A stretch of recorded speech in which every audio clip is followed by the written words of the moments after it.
da gusto presentar a gente súper conocida, porque cualquier cosa que se diga es tan obvia y tan conocida que no hay ningún problema, podría omitirla también. Y además, la presentación también sirve para otra cosa, y es que como hay personas que a lo mejor por la lluvia, por lo que sea, se retrasan, pues no se pierde nada de importancia si es la presentación. Es un hombre polifacético, por lo tanto podría hablar de muchos aspectos de él, que es periodista, escritor, locutor, reportero, guionista, divulgador, etc.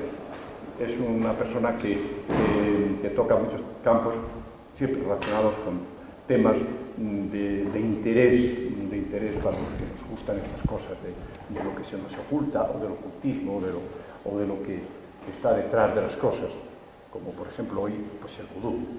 A mí siempre me ha interesado el vudú, pero lo que me interesa más es lo que va a decir hoy el conferenciante, que es del mito a la realidad, que yo sospecho que nos va a acercar más a la realidad que al mito, pero aunque toca ambos temas. Es presentador del programa radiofónico en la Escuela de la Brújula que tuvimos aquí. El programa tuvimos la gran suerte de tener aquí en directo, bueno, grabado en directo aquí, el programa. Y ha hecho prensa escrita, durante 8 años fue redactor jefe de la revista Enigmas del Hombre y del Universo, y así sucesivamente, porque ha pasado por muchas emisoras de radio, con programas de audiencia, de gran audiencia, y ha colaborado, como sabéis, como tertuliano en muchas emisoras de radio y de televisión. Bueno, y ha escrito libros que seguro que tenéis vosotros, la mayor parte de ellos, y por lo tanto, pues, lo diré muy de pasada, Más allá de la vida, Inmortal, La memoria del tiempo, El enigma de las momias, por cierto, se ha traducido a varios idiomas, lo cual pone de manifiesto el interés que suscita en otras lenguas. Las caras de la discordia, que lo escribió por bueno, y luego ha sido, como decía al principio, como reportero y guionista en la serie documental de Códigos Secretos, Enigmas Pendientes, Ibérica, y director editorial de la colección de investigación abierta. Bueno, el caso es que yo creo que ya estamos los que tenemos que estar, y por lo tanto no tengo más que decir. Así que muchas gracias por vuestra atención, y que nadie levante la mano diciendo, pero hombre, pues ya lo sabemos. Bueno, muchas gracias, Ramos. Sí, con ¿no? Lo dejo aquí atrás. Bueno, buenas tardes, noches a todos, por aquello del horario ambiguo y del cambio horario al horario de verano. Primero agradeceros vuestra asistencia, porque con el Día de Perros que está haciendo, cualquiera diría que estamos en primavera. En segundo lugar, bueno, y evidentemente, pues gracias a la Casa de Cantabria y a la Sociedad Española de Antropología y Tradiciones Populares por haber contado una vez más conmigo para estar aquí con todos vosotros. Y bueno, y hablaros de uno de los temas que a mí más me interesa, sobre todo a nivel antropológico, que es yo creo que de las partes del misterio, la parte humana, junto con los misterios del hombre y los misterios de la mente, y sobre todo de la muerte, yo creo que son las partes que más me gusta en el campo de la investigación. Y en el caso del vudú, del mito a la realidad, o en el caso del vudú, zombies, como ya veremos, pues se unen gran parte de ellos, ¿no?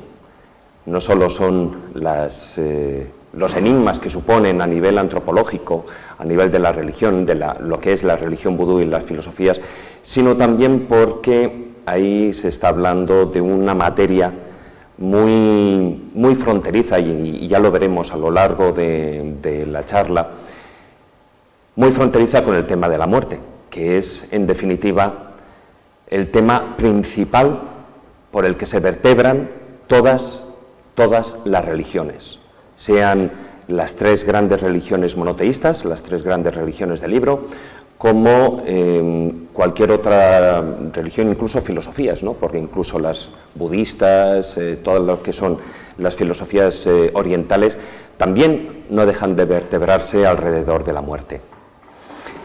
Bueno, a lo largo de esta exposición que os voy a plantear, me gustaría que quedaran claros unos puntos que considero de suma importancia.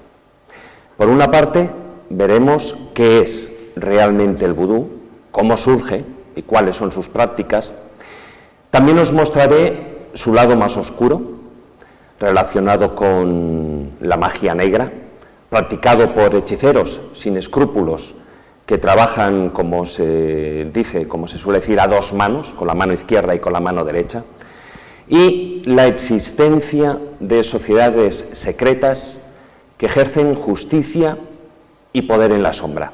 Sociedades secretas dentro de lo que es la religión vudú, por supuesto. Veremos que el fenómeno de la zombificación es real.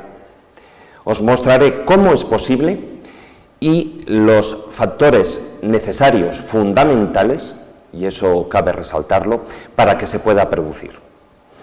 Bueno, la palabra vudú deriva de la lengua de la tribu Fon, hablaba en Dahomey. Dahomey era lo que es actualmente el territorio, la actual República de Benín, cuya traducción viene a significar Dios, Espíritu o Todopoderoso. Existe, sin lugar a dudas, pues bueno, una falsa impresión generalizada sobre lo que es el vudú. Muchos de sus estigmas negativos han sido promovidos y están basados en gran medida en la imagen que el cine ha plasmado según su conveniencia. Ahí tenéis, bueno, es una serie, quien no la conoce, ¿no? The Walking Dead, está claro. Sin embargo, la religión vudú se basa en el culto a los espíritus, que ellos denominan los loas, concebidos no solo como santos o divinidades, sino como personificaciones de fuerzas naturales y de los antepasados, que actúan como intermediarios entre los seres humanos y Dios.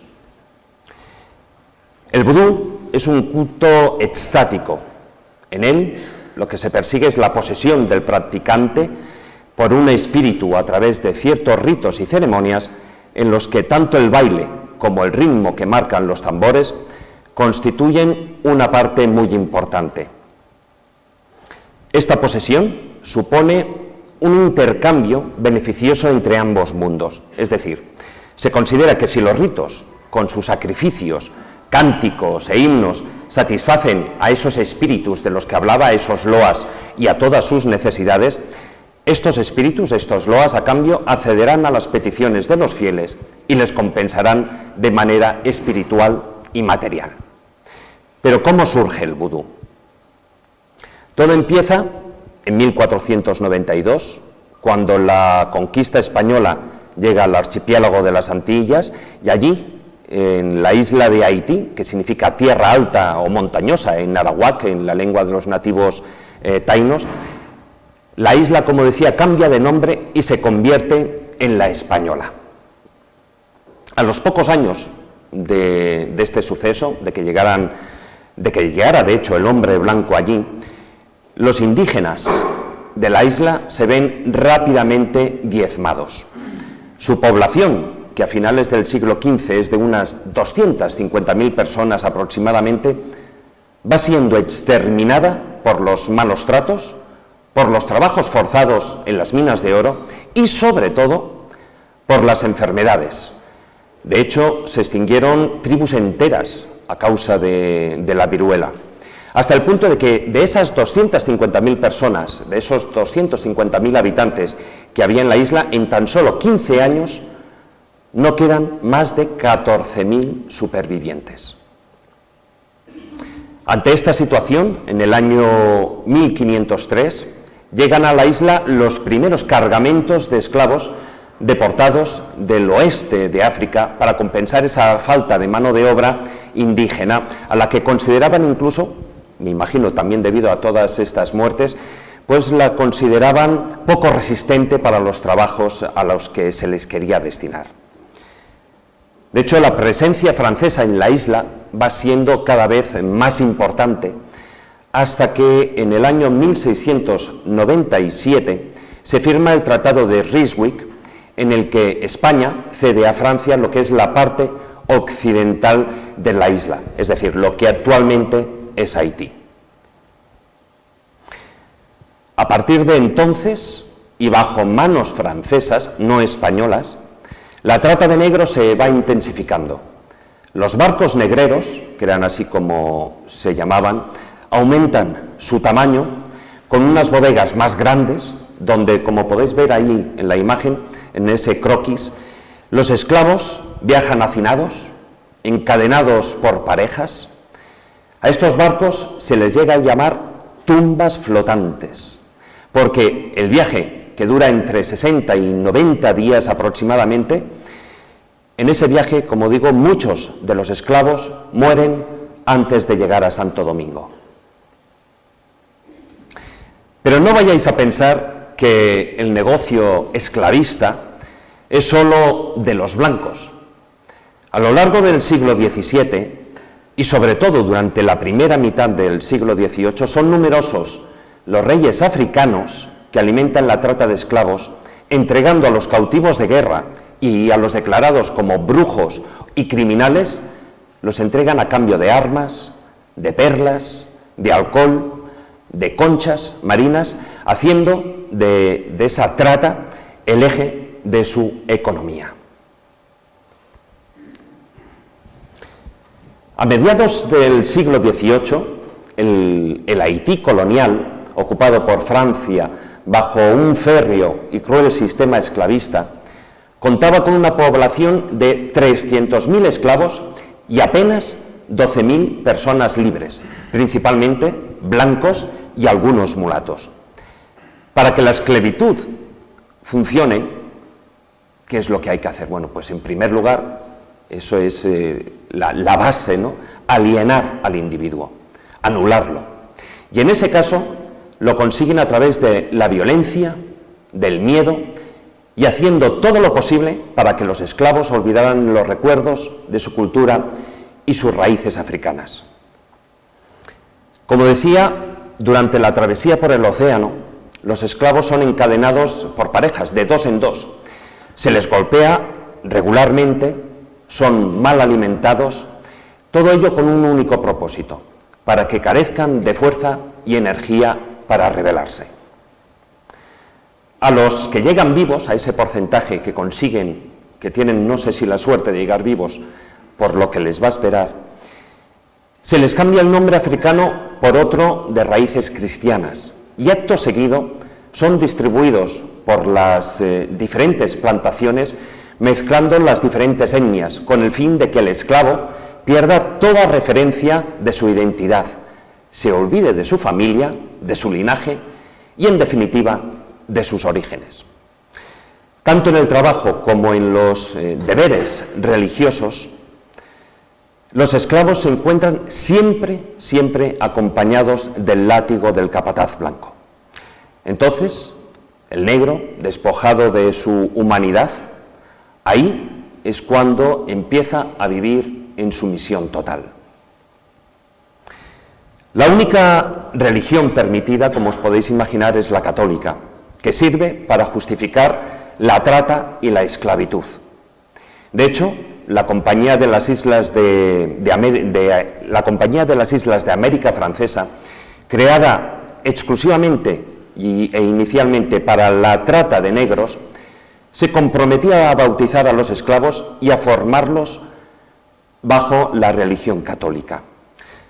Tanto los reyes de Francia, y estaríamos hablando de Luis XIII, Luis XIV, como la Iglesia, utilizaban lo que era la evangelización como justificación para la esclavitud.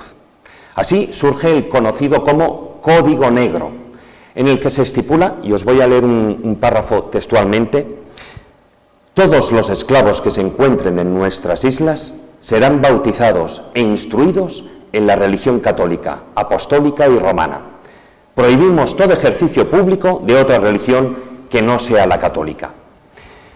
Bueno, además, el código prohíbe, por supuesto, las reuniones de esclavos, ya sean diurnas o nocturnas, con el fin de impedir la práctica de las tradiciones religiosas africanas. Y regula además todas las actividades de los esclavos, tanto de trabajo como de ocio, las actividades familiares, que tienen la categoría de bienes muebles, es decir, los negros carecen de cualquier derecho. Con todo ello, os podréis imaginar fácilmente que de los 60 artículos que tiene ese código negro, ninguno, absolutamente ninguno, se preocupa de los malos tratos hacia el esclavo, ni habla de esa parte de humanidad. El negro es un bien mueble, es un objeto.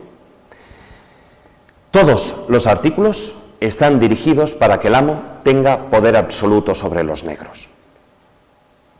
Cabe señalar que este sistema esclavista que se crea para el Nuevo Mundo es diferente del que se vive en África, en el que los sirvientes, bueno, pues casi son como forman parte de la familia. Pero cuando el prisionero es vendido en el mercado internacional, se convierte en una mercancía y se le saca el máximo provecho hasta que muere por agotamiento. Por eso, la duración media de supervivencia de un esclavo en Santo Domingo no sobrepasa los 7 años. Los amos lo saben, pero también saben que mediante lo que es la trata pueden conseguir a nuevos esclavos, a nuevos negros.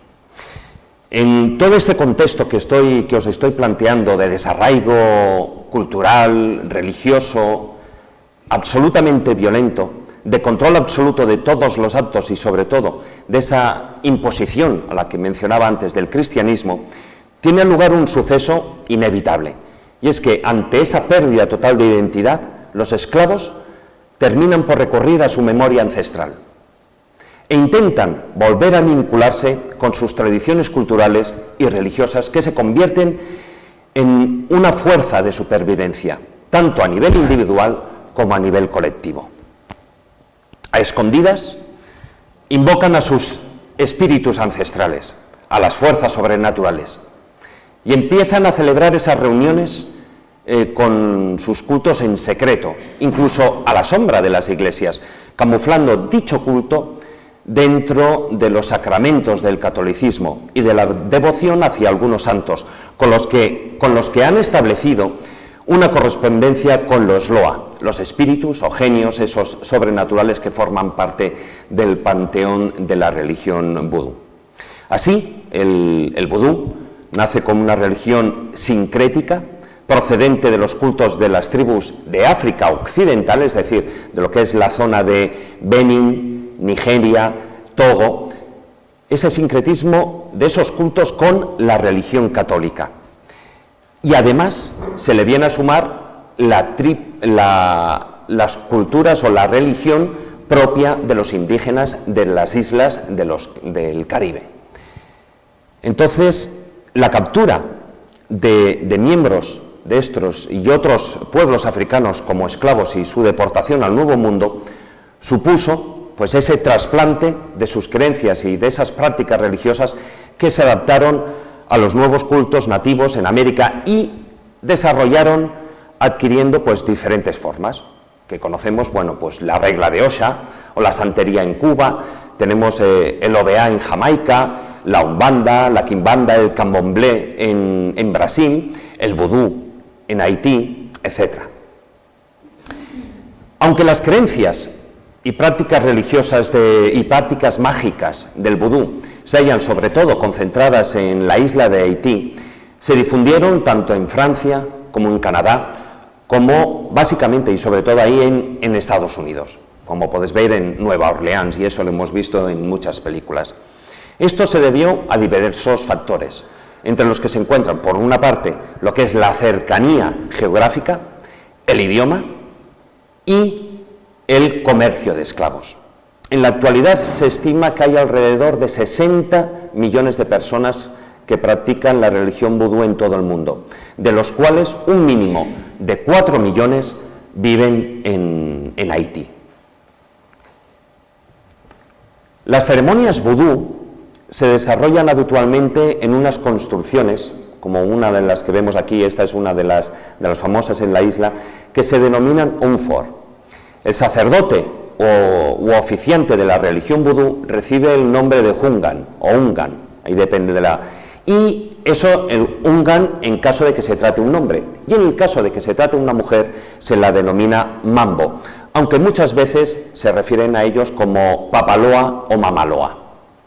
La función de estos sacerdotes, de estos oficiantes, es muy semejante a la del chamán de cualquier tribu indígena del mundo, pero tiene una diferencia, como antes he utilizado el término sacerdote. La diferencia es que han asimilado algunas de esas funciones de lo que es el sacerdote católico.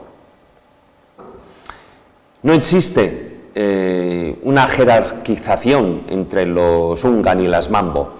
Ellos actúan por su cuenta, dependiendo de las curaciones que vayan realizando o por los espíritus que vayan consiguiendo materializar o canalizar en sus ceremonias, dependerá, pues lógicamente, la clientela, el dinero y la fama que vayan adquiriendo.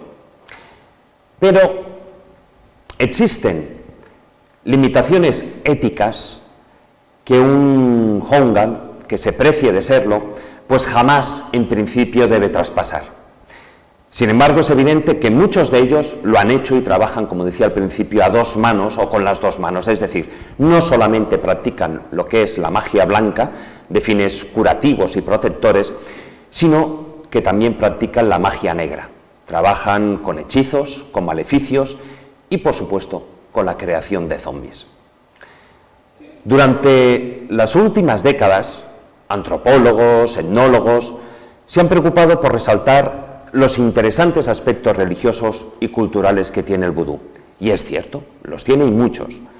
Pero, sin embargo, no se puede obviar que muchas de sus prácticas tienen un carácter netamente mágico e incluso, en ocasiones, hasta oscuro.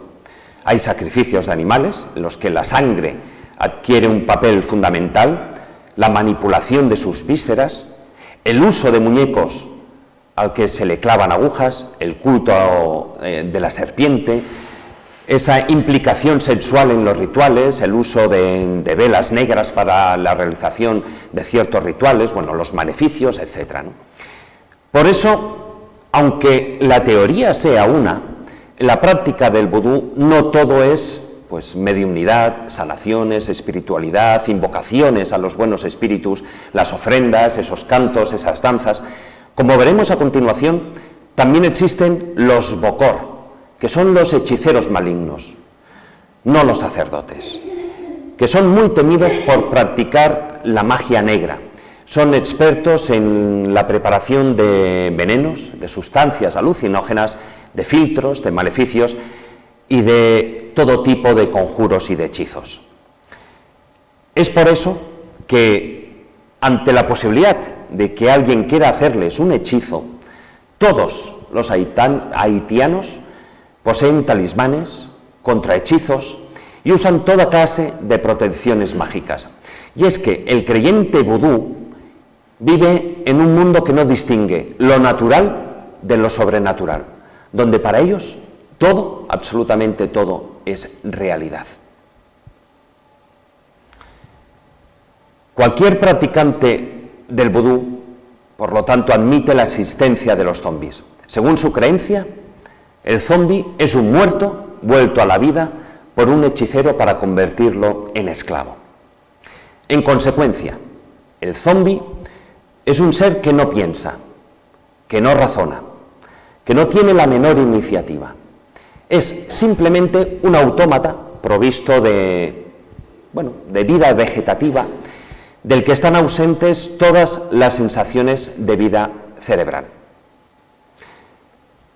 No existen evidencias de ningún hechicero o bokor que haya sido sorprendido desenterrando cadáveres o practicando los ritos mediante los cuales un muerto es transformado en zombi. Pero sí que existen informes médicos que atestiguan la muerte de los individuos y declaraciones de muchos testigos, familiares y amigos, que aseguran haber reconocido a esas personas que después de haber fallecido y estar enterradas han sido encontradas vivas, aunque sumidas en un extraño estado de profunda ausencia. También existen informes policiales de esas reapariciones, que son reapariciones imposibles, ¿no? Y no solo esos informes policiales, sino también los correspondientes informes médicos del estado físico y psicológico de esas personas tras su regreso de esa no muerte. No es extraño, pues bueno, como decía antes, que en ese ambiente de superstición, de terror a lo sobrenatural, los haitianos crean en la existencia de los muertos vivientes y que estos son creados por sus hechiceros mediante procedimientos sobrenaturales.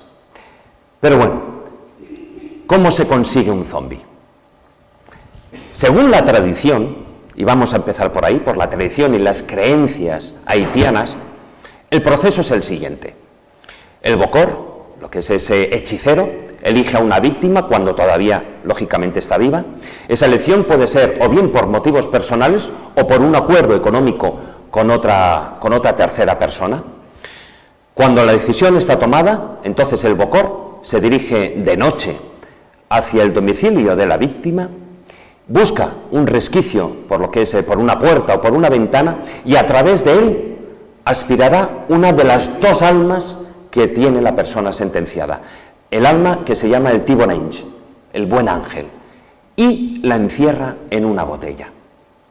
A partir de ese momento, la desventurada víctima empieza a sentirse mal, con dolores, con fuertes dolores, con mareos, y termina por caer en una especie de trance que le acaba conduciendo a la muerte.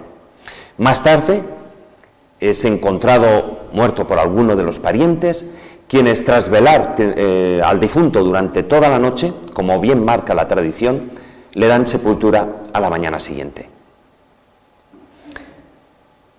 Pero una vez que se le ha dado sepultura, es decir, a esa noche siguiente de ser enterrado, el hechicero acude al cementerio e invoca al varón Samedi. El varón Samedi, ahí vemos una de las muchísimas representaciones que hay, es el señor de los muertos, para que el varón Samedi dé su consentimiento al ritual de devolver la vida al difunto.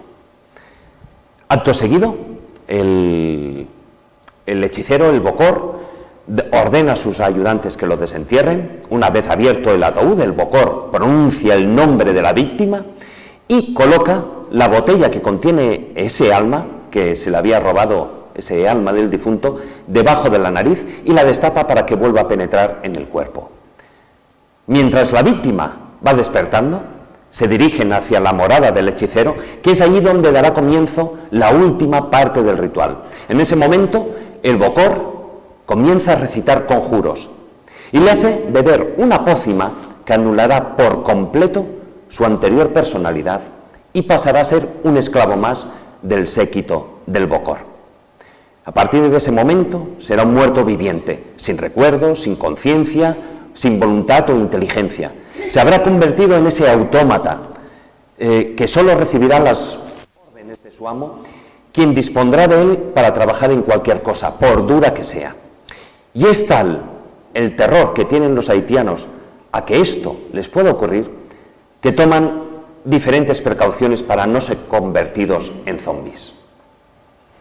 Los más adinerados, pues construyen unas tumbas familiares con sólidas obras de albañilería, ¿no?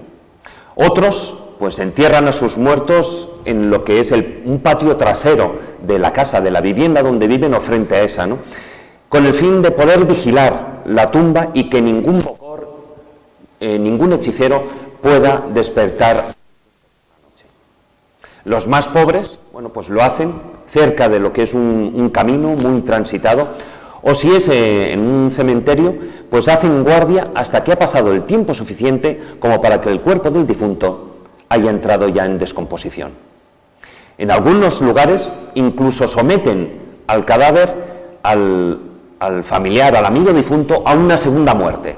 Es decir, o bien lo decapitan, o lo acuchillan su cuerpo en repetidas ocasiones, o le inyectan algún tipo de veneno poderoso.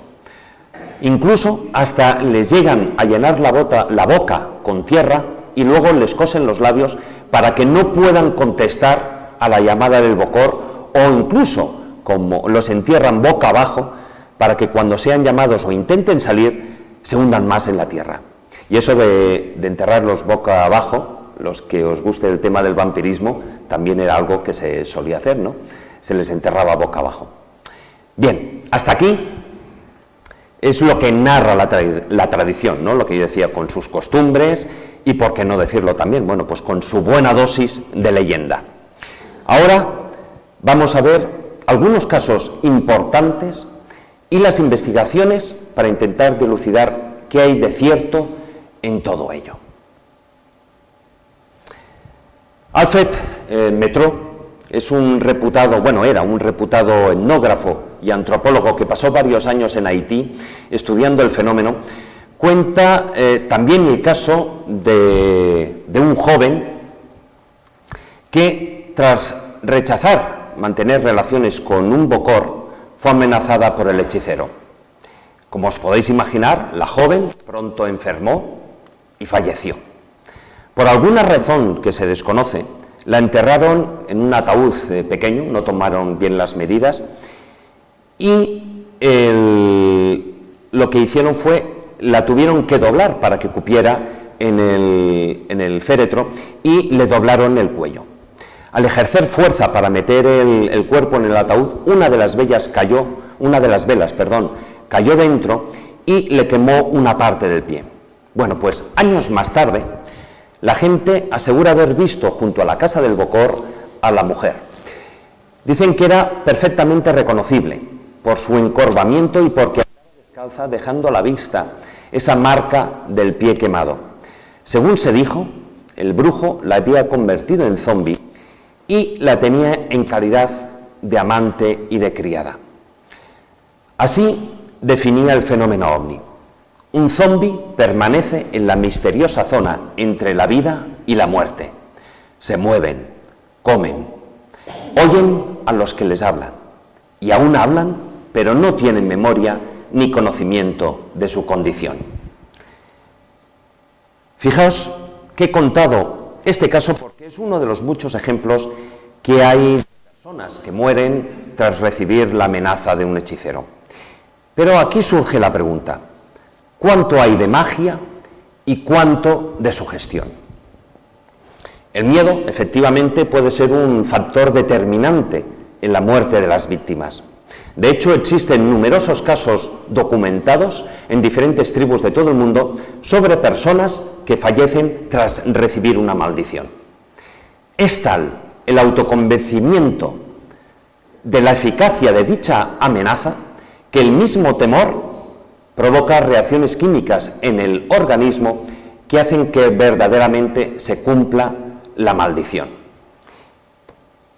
Vamos a ver, por ejemplo, un terror desenfrenado se traduce en un shock autoinducido que paraliza la circulación y hace que los órganos vitales dejen de funcionar por falta de oxígeno. Además, si el shock es fuerte, provoca que las glándulas suprarrenales inyecten una dosis exagerada de adrenalina y causa un aumento de la tensión arterial y del ritmo del corazón, lo que puede concluir con un paro cardíaco. Al hilo de esto, hay un caso muy curioso que fue publicado en el año 2009 por Helen Pichner, es una doctora en neurobiología molecular, y lo publicó en una prestigiosa revista científica. Es el caso de Vance Bender, un hombre que tuvo un encuentro con un hechicero en un pequeño cementerio de Alabama. El hechicero le abrió una botella con un líquido, con un dolor desagradable, enfrente de su cara y le dijo que estaba a punto de morir y que nadie podía salvarlo. De vuelta a su casa, Benders, pues se acostó y empezó a sentirse mal. Unas semanas después, ya a punto de morir, fue ingresado de urgencia. Los médicos no encontraban la causa real del problema y ante esta situación, cuando ya estaba prácticamente en las últimas, ya le estaban a punto de dar la extrema unción, a la esposa de Benders se le ocurrió comentarle lo del hechizo a uno de los médicos. Pues bien, a la mañana siguiente el doctor habló con Benders y le dijo, y aquí fijaros bien, le dijo que la noche anterior había ido al pueblo y había obligado al brujo a decirle lo que le había hecho. El brujo le contó que había frotado un huevo de lagarto contra el estómago de Benders y que se estaba incubando dentro de su cuerpo. Entonces el médico cogió una gran jeringuilla que tenía preparada con un potente vomitivo y con, digamos, de una manera con gran ceremonia, como si estuviera practicando el mismo médico un acto ritual mágico, pues el doctor le inyectó el contenido en el brazo.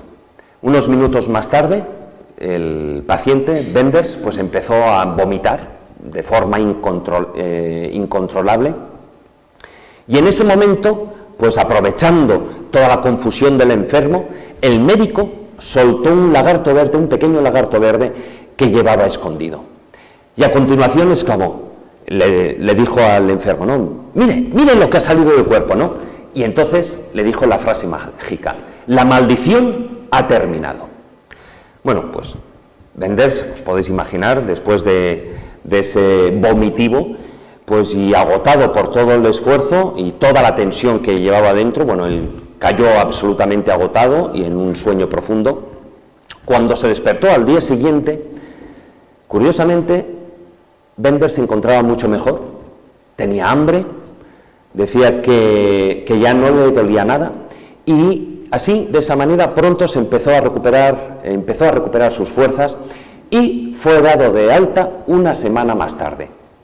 Bueno, con todo esto podemos pensar que estas cosas son propias de países tercermundistas, pero nada más lejos de la realidad. Este es un caso que sucedió en Estados Unidos, en los pantanos de Estados Unidos.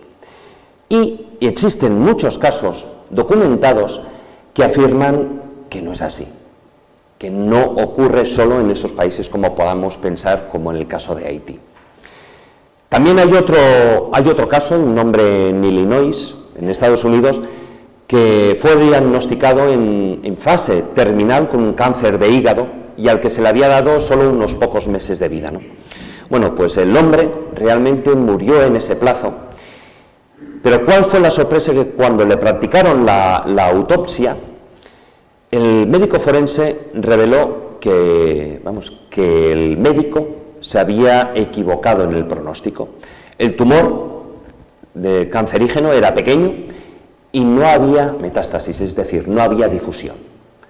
Por lo que realmente el paciente no murió de cáncer, sino de creer que se estaba muriendo de cáncer. Entonces, bueno, es una prueba, estoy exponiendo aquí algunos casos, en los que la sugestión, si en el caso de la medicina es importante, imaginaros en un mundo de religión, de superstición, como es el culto vudú.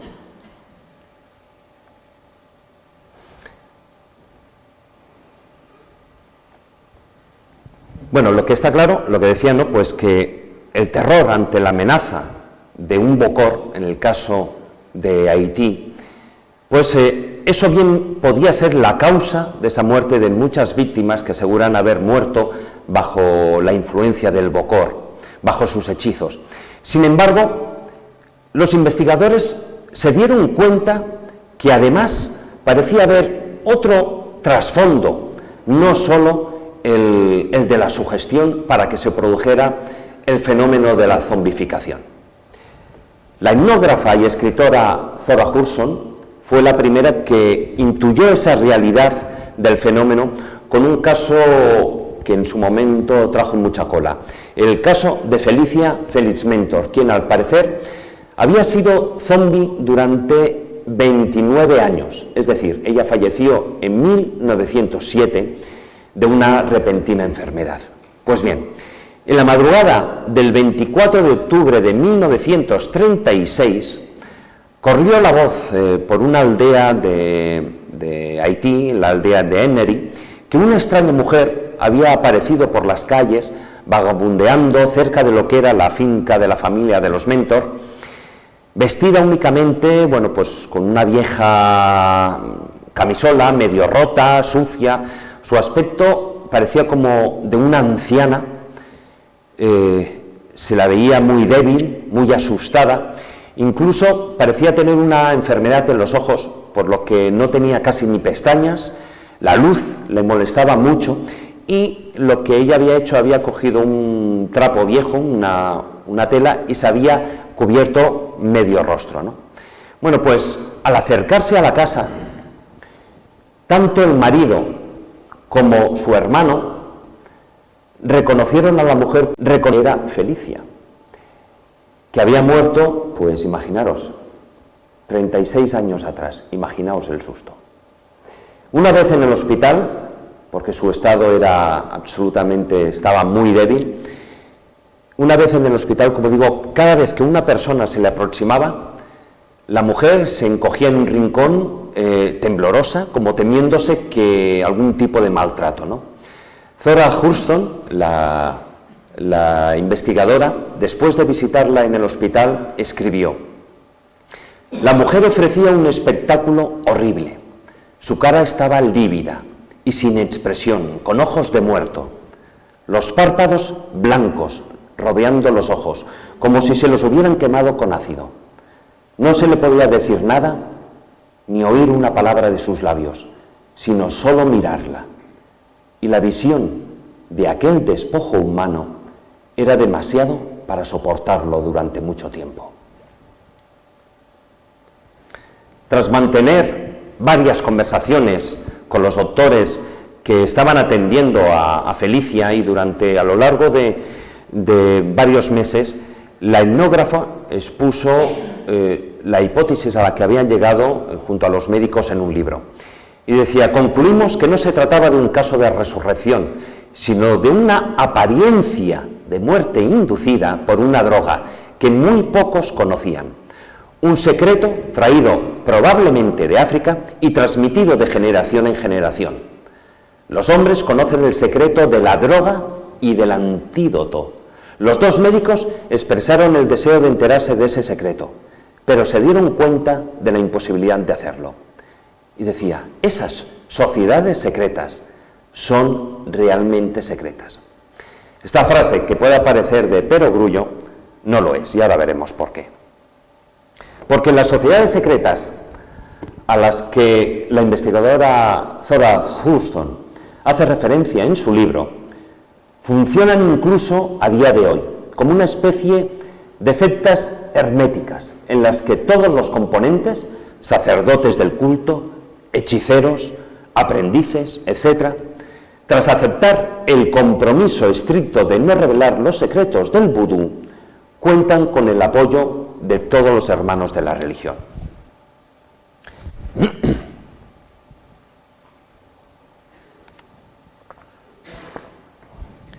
En realidad, estas sociedades secretas son pequeños feudos que se hallan por encima del poder político y militar de cada una de las zonas, de cada una de las religiones, porque quien manda realmente es el Bokor, que actúa como un juez e imparte una justicia paralela, es decir, una justicia particular, tradicional, que nada tiene que ver con las leyes que se establecen en los tribunales del país. Y es precisamente en esa justicia en esa justicia paralela que se ha venido empleando la práctica de la zombificación como una pena capital para castigar los atentados contra la sociedad o sencillamente por cuestiones económicas. En la década de los años 70, el doctor Lamarck Duyon, en aquel entonces era director del Centro Psiquiátrico de Puerto Príncipe, empezó una investigación que supuso un punto de inflexión determinante en el estudio de la zombificación y estableció las bases precisas para hallar respuestas al enigma de los muertos vivientes. Partiendo de esas sospechas de las que antes os estaba hablando, de la etnóloga de Zora Hurston, y de posteriores investigaciones, el doctor Duyon estudió varios casos, algunos de ellos sumamente revelantes.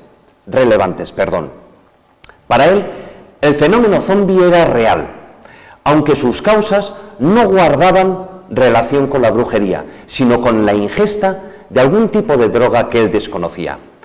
Dujon intuía que podía ser extraída de una de las flores de alguna familia de lo que es la datura. La datura aquí es conocida en lo que es la brujería en Europa, lo que es la datura stramonium, ¿no? Que son plantas que habían sido utilizadas tradicionalmente por los chamanes de varias tribus sudamericanas en sus rituales. Y él decía: estoy completamente convencido de que los zombies existen. Sé que existen porque los he visto con mis propios ojos. Nos estamos enfrentando con individuos de carne y hueso que han caído en un estado de muerte aparente producido por drogas. Se les ha declarado muertos y han sido inhumados. Esas drogas producen un estado cataléptico con el que su pulso y su presión sanguínea son casi imperceptibles.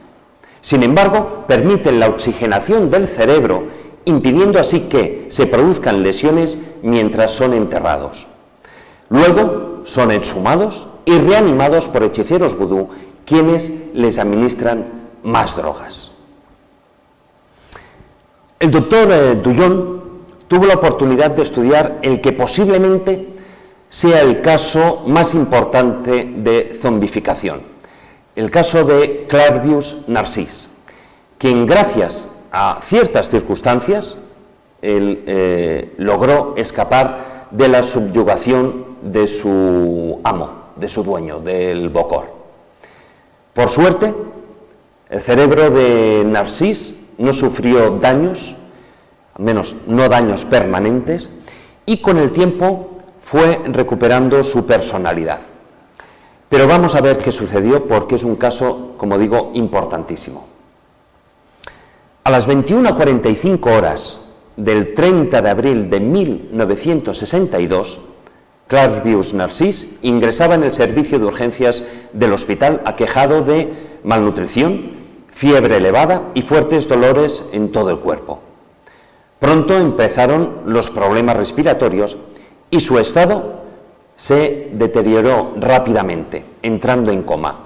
2 días más tarde, el 2 de mayo de 1962, fue declarado muerto a las 13:15 por 2 asistentes médicos. Todos estos datos que os estoy diciendo, evidentemente, existen en el hospital y son sacados del informe médico. Su hermana Angélica, que estaba junto a la cama, avisó a la familia, y su otra hermana mayor, Marie Claire, identificó el cadáver y firmó, no sabía escribir, con su huella pulgar, el certificado oficial de defunción. El cuerpo, a partir de ese momento, pasó al depósito de cadáveres, donde permaneció 20 horas hasta el momento del entierro. A las 10 de la mañana del día siguiente, toda la familia Narcís daba sepultura a Clairvius en un pequeño cementerio cercano a la aldea de Elster. Bueno, aquí terminaba lo que es la historia oficial de ese hombre. Sin embargo, 18 años después, en 1980, un hombre con la mirada perdida se acercó a Angélica, a una de las hermanas, se le acercó en la plaza del mercado de la aldea, y se le identificó utilizando el diminutivo con el que lo conocían la familia desde la niñez, ¿no? Entonces Angélica, sorprendida, fijándose bien en su rostro, lo reconoció. Clairvius contó que recordaba su muerte. Un día, él les contó a la familia que un día empezó a sentirse mal, con malestar, con náuseas, y se dirigió al hospital. Él, curiosamente, decía, antes he comentado que en el informe médico ponía malnutrición. Era algo que era incomprensible, porque Clairvius Narcís era rico. Y de hecho, eso fue uno de los motivos de su muerte. Como decía, él se dirigió al hospital al encontrarse mal. Después, sus recuerdos eran que no podía respirar, que no podía moverse, y finalmente oyó como el médico le daba por muerto. Él sabía que le habían convertido en un zombi. Luego recordaba que unos hombres le sacaron de la tumba, le golpearon y le ataron. Y él narra textualmente: pasó el tiempo, tal vez días, cuando escuché que me llamaban por mi nombre y el suelo se abrió. Había tambores y gente que cantaba. Me dieron a beber un líquido y entre varios hombres me sujetaron y me maniataron. Luego me golpearon con un látigo, obligándome a caminar en la oscuridad de la noche. Caminamos durante varias jornadas, ocultándonos de día hasta que llegamos a una plantación de azúcar. Bueno, pues después del largo viaje hacia lo que es la zona norte del país, él estuvo trabajando como esclavo junto a otros zombis en la plantación de azúcar durante 2 años. Al cabo de ese tiempo, ese hecho que fue por el cual él pudo recobrar su libertad fue que el Bokor murió. Y los esclavos, una vez ya libres de esa fuerza, digamos, que él consideraba que le mantenían atados a él, consiguieron dispersarse y huyeron hacia las montañas. Bueno, según siguió contando Clairvius Narcís, él sabía que había sido su propio hermano quien había contratado al Bokor. Su hermano, Joseph Jen, para convertirlo en zombi a causa de una fuerte discusión que ellos tuvieron. Entonces, bueno, la discusión fue realmente porque él era el hermano mayor, Clairvius. Él era el que en principio había heredado las tierras de la familia y él no tenía derecho a vender las tierras porque eran el patrimonio de la familia. Tenéis que tener en cuenta que Haití está, como habéis visto, en una parte de la isla de la Española, y en una isla de esas pequeñas dimensiones, el precio de la tierra, o sea, lo que es el valor de la tierra, puede suponer, como para el desierto, el valor del agua. Allí el terreno tiene mucho valor. Y Narcís lo que no podía hacer, sí lo podía hacer por la vía legal, pero no por la vía tradicional. Y él, sin tener en cuenta al resto de sus hermanos, cogió y vendió parte de las tierras. Bueno, pues como digo, su hermano fue el que le denunció hacia esas comunidades de Bokors a las que antes mencionaba y, bueno, pues decidieron que era culpable en esa justicia paralela y así lo juzgaron y lo convirtieron en Bokor. Él, como digo, estuvo durante 2 años bajo las órdenes, supeditado como un zombi a las órdenes de su amo, pero al cabo de 2 años, tras su muerte, él consiguió liberarse y, por temor a regresar, pasó 16 años vagando por diferentes lugares de lo que era de la comarca y finalmente regresó tras enterarse de la muerte de su hermano. Bueno, pues con la ayuda de la familia, el doctor redactó una batería de preguntas que solo Narcís podía saber. El resultado de estas preguntas, el resultado de ese cuestionario fue completamente satisfactorio y la historia de Narcís fue conocida pronto, por supuesto, en todo el país y no tardó en traspasar las fronteras de la isla. Es decir, ahí acudieron televisiones de todo el mundo y gracias a un documental que creo que podéis ver, está colgado en YouTube, pues un documental de la BBC, sus declaraciones dieron la vuelta a todo el mundo. Pero bueno, la gran trascendencia del caso de Clairvius Narcís radica en varios puntos. Por una parte, en la existencia de informes médicos y la constancia registral de su muerte. Es decir, existen los documentos, existen los informes médicos y la conformidad y la firma, incluso ya no solo de los médicos, sino de un juez. Narcís había conseguido sobrevivir tras sufrir ese proceso de zombificación. Con el tiempo y el apoyo psicológico, Narcís había recuperado su personalidad. Y él era un testimonio de primera mano que con sus declaraciones ofrecía datos fiables y pistas muy importantes para avanzar en la investigación del fenómeno zombie. Y aquí es donde aparece este personaje, Wade Davis, un antropólogo, biólogo y etnobotánico de la Universidad de Harvard, que va a ser la pieza fundamental, la pieza clave en la resolución de este puzzle, del enigma zombie. Davis consiguió sobornar a varios Bokor. Él es contratado por unas farmacéuticas para que vaya a Haití y consiga, de alguna manera, conseguir ese polvo zombie al que del que la tradición hablaba, y él es contratado, como digo, por estas farmacéuticas y se va a la isla, está ahí durante un tiempo, consigue, como digo, contactar con varios Bokor y finalmente, sobornándolos, pagándolos, él consigue que le entreguen varias muestras de ese polvo zombie, de ese coup de poudre, como lo llaman allí en la isla, como es llamado en Haití. De las 5 muestras que él obtuvo y que fueron analizadas en la Universidad de Harvard, se descubrió que en 4 de ellas, cada una de regiones diferentes, contenían un mismo ingrediente activo, y es este, la tetrodotoxina. Es un anestésico que es 160.000 veces más potente que la cocaína y 1000 veces más fuerte que el cianuro. Una cantidad de esta toxina pura, lo que podía ser el tamaño de una cabeza de un alfiler, supondría de por sí una dosis letal no para matar a un humano, sino a un caballo o a un buey.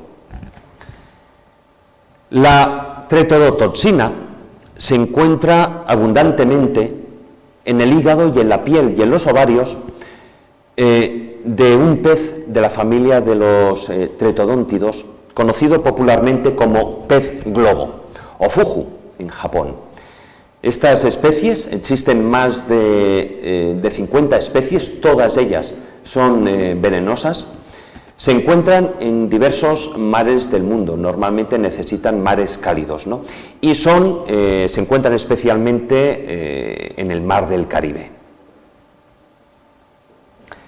La carne de este pez es muy apreciada en Japón, pese a su toxicidad, como decía ahí, le denominan el fugu, y se cocina como un plato cuya preparación requiere que los cocineros tengan una autorización especial entregada por la Escuela de Gastronomía Oficial que certifique sus conocimientos. Imaginaos lo que puede suponer que no hagan los cortes adecuados o que parte de lo que pueda ser las zonas donde se ubica el veneno pues no sea bien limpiada y aparezca en un plato. De hecho, se han dado algunos casos, ¿no? Una dosis inadecuada pues produciría, como ocurría en estos casos, una terrible agonía y, por supuesto, una muerte segura. Pero las muestras, estas 4 muestras que fueron analizadas, de las 5 obtenidas, también contenían sustancias como la bufotenina, que proviene del sapo Bufo marinus. Estos sapos tienen el veneno en unas glándulas que se sitúan detrás de los ojos, unas glándulas que se llaman parótidas, y lo que ese veneno hace es disminuir las pulsaciones del corazón y aumentar la presión sanguínea, lo que va acompañado de una hinchazón y de náuseas, ¿no? De ese malestar al que muchos de estos personajes aludían. También, como resultado de sus investigaciones y conversaciones con varios Bokor, Wade Davis supo que los zombies son obligados a realizar una comida al día. Y esta comida está compuesta, es una pasta, que está compuesta básicamente de 3 ingredientes. Por una parte, la batata, por otra, el jarabe de caña, y una planta, y el tercer ingrediente es una planta conocida en la lengua creole como pepino de los zombies. Que esta planta lo que les provoca es un estado de desorientación, de anestesia, de amnesia, perdón. Esta planta no es otra que la Datura stramonium, que antes aludía en la investigación el doctor, ¿no? Que es una potente planta psicoactiva que contiene atropina y escopolamina, que son dos ingredientes que incluso se utilizan hoy en día en algunos fármacos. Estos elementos activos, alcaloides, podían servir para contrarrestar eficazmente ese veneno zombi. Fijaos que en esa comida al día a la que estaba haciendo alusión, solo comían eso para mantenerlos, para mantener ya no solo una vez que la persona ya está, digamos, despierta, le dan su dosis diaria para que siga en ese estado de desorientación, de amnesia, de no tener voluntad, y eso lo produce, es como estar todo el día drogado. Bueno, para Davis, y este hallazgo pues cerraba el círculo de la investigación, mientras por una parte la tetrodotoxina y la bufotenina lo que proporcionaban era esa muerte aparente y esas consecuencias psicológicas que apoyaban las creencias y los temores culturales de los practicantes de la religión vudú, como antes mencionaba, esa datura, además de neutralizar el efecto del veneno, lo que hacía era inducir esos pequeños estados, esa droga continua, esos pequeños estados de trance constantes que amplificaban, porque por una parte está el efecto físico, pero por la otra parte, y el efecto psicológico, que es posiblemente el más importante, lo que hacían era amplificar esos procesos mentales de la víctima, esa subyugación, ese autoconvencimiento de que realmente estaban zombificados y que son zombies. Con lo cual, bueno, pues el enigma zombie está resuelto, ¿o no? Porque a pesar de que el empleo de estas drogas explica esa parte química y esa parte fisiológica de lo que es la creación de un zombie, Wade Davis, al igual que otros muchos investigadores, está convencido de que esos datos pueden llevar a un engaño. Y me explico. Sin la existencia de esas creencias propias de la cultura vudú, de la religión vudú, que se respiran en la sociedad haitiana, sería imposible hacer que una persona se convirtiera en zombi, ya que esas creencias religiosas son una parte fundamental del proceso. Es decir, si el individuo no cree en ello, no hay manera de convencerlo. De hecho, cuando ocurre algún tipo, como antes mencionaba, en el caso de Japón, de esa toxicidad, de esa intoxicación por consumir el fugu, ahí no se producen realmente ningún efecto psicológico. Por una parte, como digo, está el efecto físico y por otra parte está el efecto psicológico. Y el efecto psicológico se produce básicamente cuando el individuo cree realmente con los hechos que vienen a confirmar que está siendo zombificado. Los haitianos no temen que los zombies les hagan daño. Ellos, a lo que les espanta, lo que verdaderamente tienen pánico, es convertirse ellos mismos en uno de ellos. Cabe recordar, como he dicho al principio, que el creyente vudú vive en un mundo que no distingue lo natural de lo sobrenatural, donde todo es realidad. De acuerdo con sus creencias, no son las drogas o ese polvo zombi, ese cup de pudre, lo que crean los zombis, sino, para ellos, lo terrible es la fuerza mágica y real del Bokor. Bueno, muchas gracias por su atención.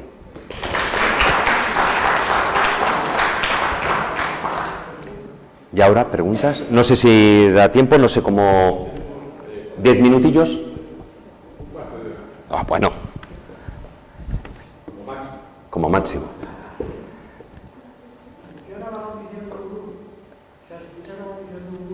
Si funcionan, la pregunta que me está haciendo el caballero es si funcionan realmente las maldiciones de vudú. Depende de dónde y cuándo.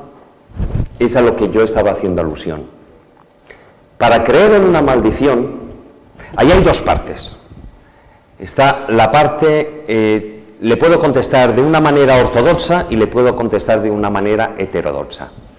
Los ortodoxos dicen, tú crees en la maldición, es igual que en el caso, y Ramos lo sabe de eso muchísimo más que yo, en el caso, por ejemplo, de un mal de ojo. El proceso es el mismo. Te funcionará, un ortodoxo te dirá, funciona si tú crees en el mal de ojo. Si tú no crees en el mal de ojo, no te afectará. Claro, ahí estamos hablando de que, como es el caso, igual que lo que estaba comentando, de la gente, del practicante a la religión vudú, con toda esa cultura, con esa idiosincrasia, ellos creen realmente que los sacerdotes que los juzgan, y por supuesto que los bokor, los hechiceros, tienen un poder. Entonces, si un bokor le echa una maldición, si un hechicero le echa una maldición, por supuesto que se la creen. Y esa maldición, como he estado diciendo, por el poder de la sugestión, tiene efecto. Esa es la respuesta ortodoxa. Ahora vayamos a la respuesta heterodoxa. Ahí le contestaría que yo no creo en las migas, pero de haberlas haylas. Es decir, ha habido muchos casos de gente que aun no estando presentes, aun no sabiendo que les han realizado, que le ha sido realizada una maldición, ha tenido sus efectos. E incluso lo podríamos decir, es decir, el fenómeno de la sugestión funciona en humanos, pero ¿funciona en animales? No. Sin embargo, un animal no se sugestiona. Sin embargo, ha habido casos, y bueno, hay investigadores o viajeros, como por ejemplo Juanjo Revenga, que él cuenta una anécdota en la que él lo vio físicamente, o sea, estaba allí presente y lo estaban grabando.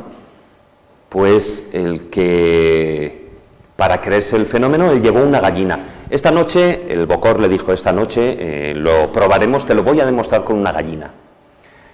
Y Juanjo Revenga lo que hizo es, si yo no me voy a fiar, yo me llevo mi gallina, no voy a ser que la gallina ya esté drogada o esté tal, y al cabo de un rato le haga efecto y la palme.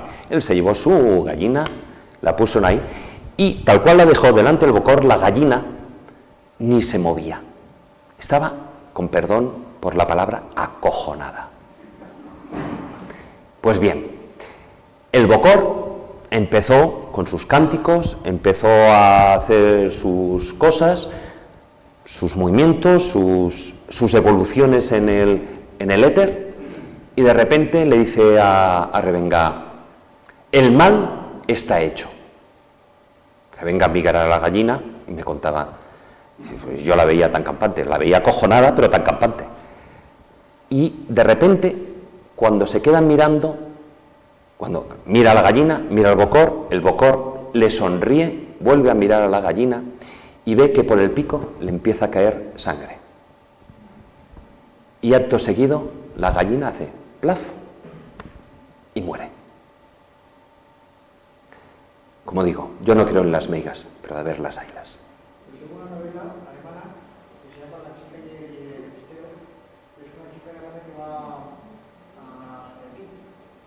Haití.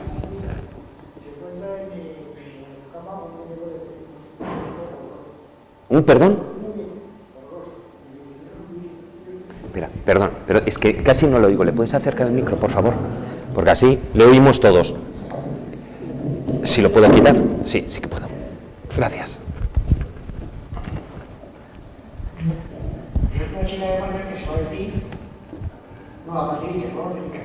Y se encuentra en el centro del autobús donde está vendiendo un muñeco horroroso. Y el único sitio que le dice, esto es buen chiste, la hecho de chiste. Y la chica, como no sabe de pasión. Y el grupo cuando se fue, me hace besitos, y la chica que se quiere esa hoja no se entera. Bueno, ahí me está hablando también de lo que son los muñecos vudú. Los muñecos vudú famosos también, pues igual que los zombies, tienen su efecto.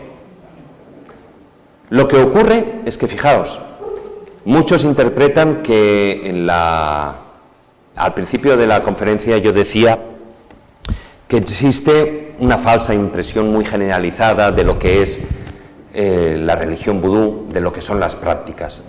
En el caso de los muñecos vudú, en principio se utilizaban, ya no solo en Haití, sino en los orígenes, en la África, en la parte occidental de África, se utilizaban para sanación. Es como, no deja de ser, pues como los puntos de acupuntura, por decirlo de una manera. De hecho, los muñecos vudú no son exclusivos de esta religión. Creo recordar, estamos hablando, y eso existe documentación, de alrededor, creo que era el siglo XII o algo así, no recuerdo ahora exactamente la época, en el que en Japón los médicos no podían ver a las mujeres desnudas. ¿Y cómo lo hacían? ¿Cómo las auscultaban? ¿Cómo las sanaban? ¿Cómo hacían esos puntos de acupuntura? Pues a través de un muñeco. Entonces, otra cosa es que la energía, esa no sé cómo llamarla, que funciona, que es la que utiliza el sacerdote, que es la que utilizan los hechiceros, la que se utiliza en magia en general, aquí en Europa, en España y en Estados Unidos y en Oceanía. Esa energía, esa manipulación de la energía se puede utilizar para hacer el bien o para hacer el mal. Y es lo que decían esos bokor que hacen o trabajan a dos manos. No solo hacen la brujería, o sea, no solo hacen la parte buena, la magia blanca, sino que también trabajan la magia negra. El hecho de que tú creas o no que un muñeco vudú funcione, pues no lo sé, me imagino que si yo cojo el muñeco y por mucho que pinche, me parece que como mucho lo voy a atravesar y me voy a pinchar el dedo, pero no creo que tenga ningún efecto. No sé si realmente, si lo hace un brujo, si lo hace un hechicero, si lo hace un bokor, si realmente eso funciona. Porque ahí estamos hablando de energías que no son desconocidas. Sí. Tú tienes uno. Sí, de hecho se venden en muchos sitios.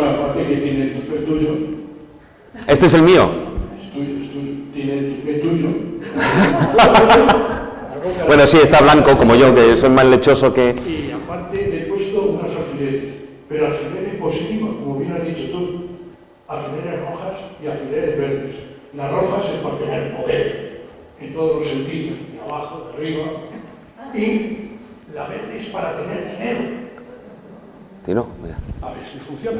Pero yo no he notado nada, no tiene lo que toca. No, yo lo único que he notado es que me he sentido muy a gusto aquí con todo. No sé, a ver si cuando salga me encuentro un maletín o me llaman para el trabajo de mi vida. Oye, todo es posible, te aseguro que, vamos, te ibas a enterar, pero ya. Vamos, si me llaman, da por hecho una cena, ¿eh?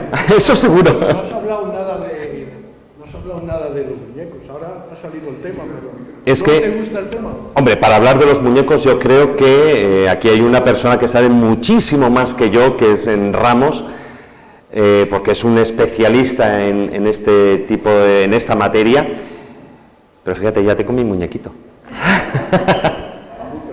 ¿Ha funcionado? Ah, bueno. Hay que guardarlo ahí en su caja, porque tiene su agua bendita y todo, ahí por si acaso fallaba. Bueno, antes de que se nos agote el tiempo, ¿hay más preguntas? No. Qué bien me explico, por Dios. Bueno, muchas gracias a todos.